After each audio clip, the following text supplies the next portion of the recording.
अपने मोल तोल के लिए देश के सांप्रदायिक सौहार्द में आग लगाने की कोशिश करते हैं। ऐसी बात को दूसरे के लिए बोले, क्या स्थिति बनेगी पता है?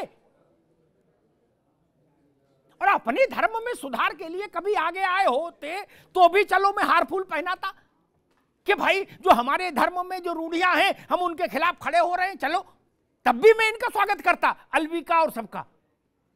तब तो बोले नहीं, डर के मारे या किसी कारण से।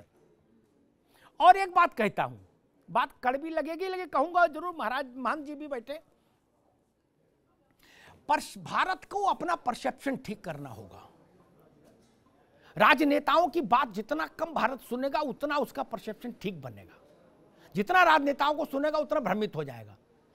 है राजनेताओं से बेहतर है पड़ोस में जो चाय वाला है उसकी बात सुनो, वो जीवन देख रहा है। एक बात कह के बात समाप्त कर दूंगा। उत्तर प्रदेश में जनसंघ का थोड़ा बहुत दखल काफी समय से रहा, मध्य प्रदेश में रहा, राजस्थान में रहा। सुनना सिर्फ, वहां इनकी सरकारें भी आ गई 90 के दशक में। लेकिन असम में और बंगाल में आज तक नहीं आई। श्यामा प्रसाद वहीं जन्मे लेकिन बंगाल में आज तक नहीं आई। और असम में अभी 5-7 साल हुए आए, ठीक, दूसरी बार आए चुन के 6 साल हुए होंगे। हाँ, सच्चर कमेटी की रिपोर्ट आई थी। उस रिपोर्ट में लिखा था कि भारत में मुसलमानों की सर्वाधिक दुर्दशा पश्चिम बंगाल और असम में है। यानी उन राज्यों में जहां कभी भाजपा जनसंघ नहीं गई, उसकी कोई हैसियत नहीं रही, चुंगी तक में नहीं चुनी गई कभी। वहां हमेशा सो कॉल्ड सेकुलर ही राज किए, काले हो चाहे गोरे हो, छोटे हो चाहे लंबे हो, किए वही, ठीक। वहां मुसलमानों को भला क्यों नहीं किया, क्यों नहीं हुआ? मैं नियत में ईमानदारी मानता। अगर सच्चर की रिपोर्ट ये कहती कि पश्चिम बंगाल में मुसलमान देश में सबसे ज्यादा तरक्की कर रहे हैं, क्या अच्छी बात नहीं होती? वहां तो जनसंघी कभी नहीं गए, आरएसएस भी नहीं गई, और गई भी तो कुछ कर नहीं पाई। वहां क्यों नहीं भला हो गया? ये फर्ज, ये अर्ध सत्य अनुकूल सत्य मत बोलिए। मसला है कि अगर भला करना चाहते तो भला हो ही जाता। वोट बैंक में बांधकर मत रखिए। सलमान साहब जिस इलाके से प्रतिनिधि रहे, फर्रुखाबाद, वहां अच्छी खासी मुस्लिम आबादी है साहब। और ये महत्वपूर्ण नहीं, इनका पूरा परिवार वहां महत्वपूर्ण रहा। नाना रहे, पिता रहे और ये रहे, ठीक है ना? जाके घूम के आइए वहां के मुसलमानों की स्थिति क्या है। योगी की सरकार तो आज आई, फर्रुखाबाद तो आज नहीं पैदा हुआ, लेकिन जाकिर हुसैन थे, फिर इनके पिताजी रहे, इंदिरा जी जब तक रही गवर्नर, राज्यसभा में रखा, उसके बाद 84 में बोल के मरी है कि नहीं नहीं अब तुमने बहुत मजे कर लिए, अब तुमको लोकसभा लड़ना पड़ेगा। तब ये फर्रुखाबाद आए सलमान खुर्शीद के पिताजी, तब ये ऑक्सफोर्ड में पढ़ के आए थे। सलमान जीन्स और टी शर्ट पहनते थे, उन दोनों कुर्ता नहीं पहनते थे। फर्रुखाबाद में मुसलमान सरसब्ज हो गया क्या? इसलिए मैं कहता हूं वो रास्ता ठीक नहीं।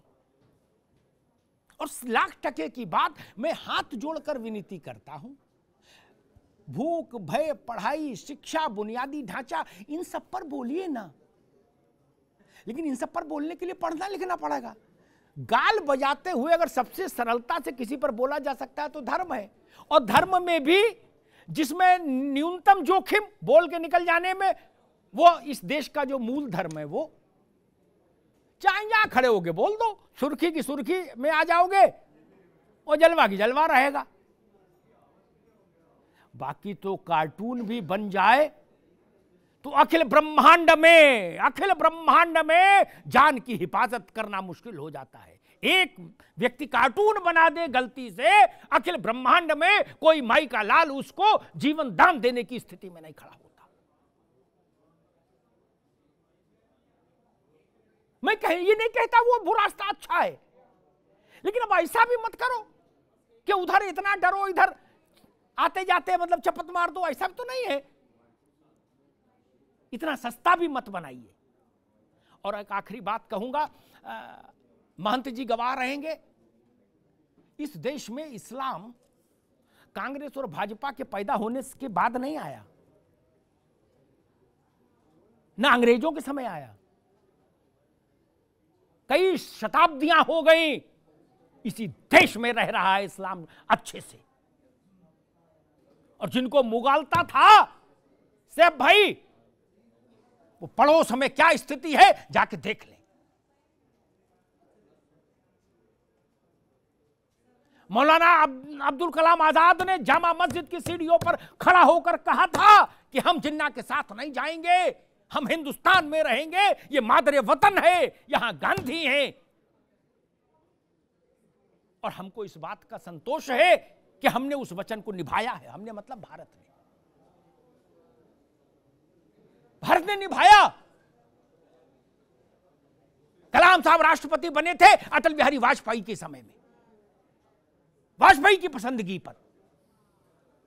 कहां भेदभाव है?